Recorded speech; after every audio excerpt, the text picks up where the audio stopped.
se retrouve pour la toute nouvelle vidéo ASMR. La vidéo sur Aurora. Alors, ça va être une vidéo plutôt sympathique, je l'espère. Il n'y a pas d'histoire, il n'y a que citations et biographie.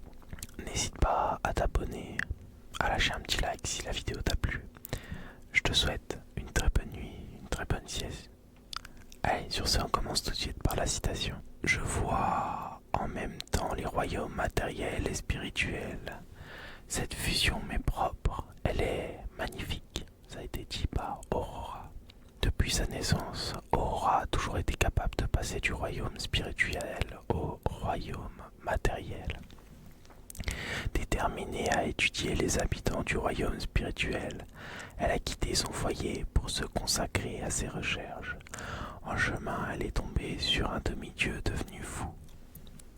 Touchée par son désespoir, Aurora se mit en tête de retrouver l'identité perdue de son ami. Son périple l'amènera à voyager à travers tout Freljord. Ok, c'est parti, purée, ça a l'air trop bien. On est parti pour la biographie. Aurora, sorcière d'entre les mondes. Le commun des mortels ne connaîtra jamais que la réalité du royaume matériel. Pourtant, notre existence se déroule sur deux plans bien distincts.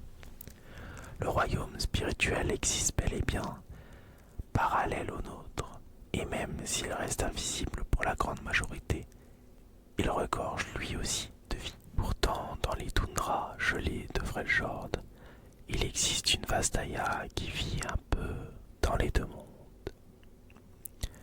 Aurora est née dans le village retiré d'Aamu, où vit la tribu des Brini.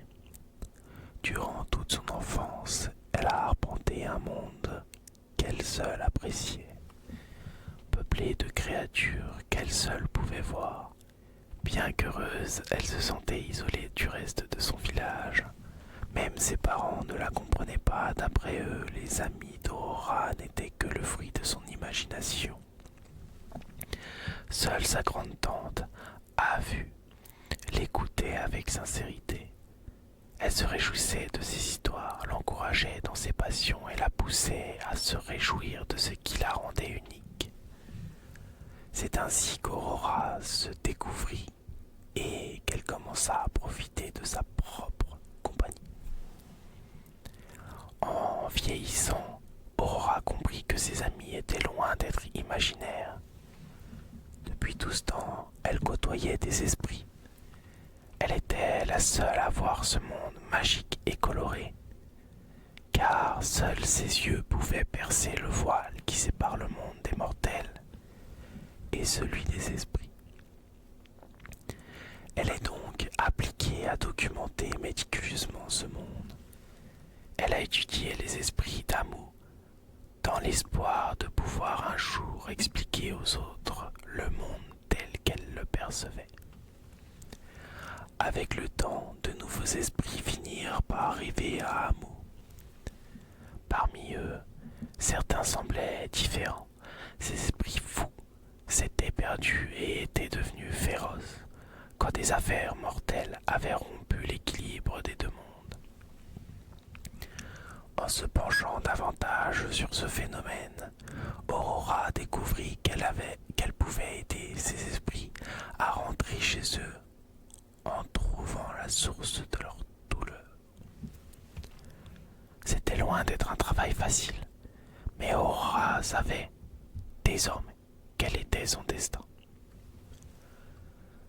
Elle savait également que si elle voulait continuer ses recherches, il lui faudrait quitter son village et explorer le monde. Même si cela l'inquiétait un peu, sa curiosité naturelle prit le dessus, et mue par la perspective de découvrir de nouveaux savoirs, Aurora décida à laisser son foyer derrière elle. Durant son périple, elle rencontra un esprit fou qui avait pris la forme d'un élan monstrueux et difforme. Il était enragé et effrayé et détruisait tout sur son passage avec ses bois tachés de sang. Aurora ne pouvait pas le laisser dans cet état. Bien que cela prît un certain temps, elle parvint à gagner sa confiance, mais cet esprit n'était pas comme les autres. Malgré toutes ses tentatives, Aurora ne parvenait pas à l'aider. Refusant de se laisser décourager, elle réussit à convaincre l'élan de voyager avec elle, se servant de ses pouvoirs pour le cacher dans le royaume spirituel, en espérant parvenir un jour à résoudre le mystère de son existence. En voyant à travers Freljord, Aurora rencontra de nombreux gardiens des esprits auxquels elle demanda conseil. Elle espérait que leur capacité à communiquer avec les esprits lui permettrait de soigner son compagnon devenu fou. Pourtant, eux non plus ne purent rien pour elle. Ils lui suggèrent tout de même de trouver Udir, le plus puissant des gardiens des esprits de la toundra. Udir identifia d'un seul coup d'œil l'immense puissance du compagnon spirituel d'Aurora, mais le redoutable élan était trop atteint pour que le gardien puisse communiquer avec lui. Udir encouragea donc Aurora à chercher de l'aide auprès des demi-dieux. Aurora partit d'abord en quête du grand bélier Orne. Elle voyagea longtemps, bravant neige et glace pour étudier les reliques de ses adeptes, les feux de l'âtre, afin de découvrir où se situait leur lieu culte. Ce n'est que grâce à la recherche assidue qu'elle découvrit l'âtre foyer. Mais quand elle parvint enfin à l'entrée du village, elle ne découvrit que des ruines.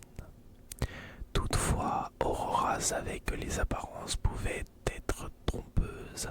Grâce à son don unique, elle ouvrit un passage entre les deux mondes et put pénétrer dans le grand hall de la forge d'Orne, où un immense feu brûlait ardemment. Au départ, Orne prit en grippe cette nouvelle arrivante, mais elle finit par découvrir que, comme lui, elle appréciait la solitude et le calme. Quand il comprit qu'elle était digne de confiance, il lui confia le nom de son compagnon, Aestrir. C'était un des frères d'Orne, un puissant demi-dieu qu'on appelait autrefois Estrelk. Cependant, le déclin des cultes des dieux anciens avait causé la perte de nombreux d'entre eux. Ils avaient ainsi perdu leurs identités et n'étaient aujourd'hui plus que des ombres de leur passé. Grâce à cette révélation, Aurora disposait d'une nouvelle piste pour aider son compagnon à rentrer chez lui, mais elle n'était pas encore au bout de ses peines.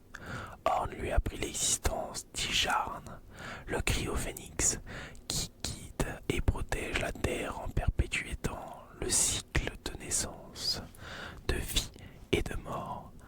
Et même si cela ne fut pas facile, Orne confia à Aurora l'histoire de son frère, Valir, dont la tempête englobe Freljord, alors qu'il cherche désespérément à étancher la soif de sang de Forijard en déclenchant des guerres.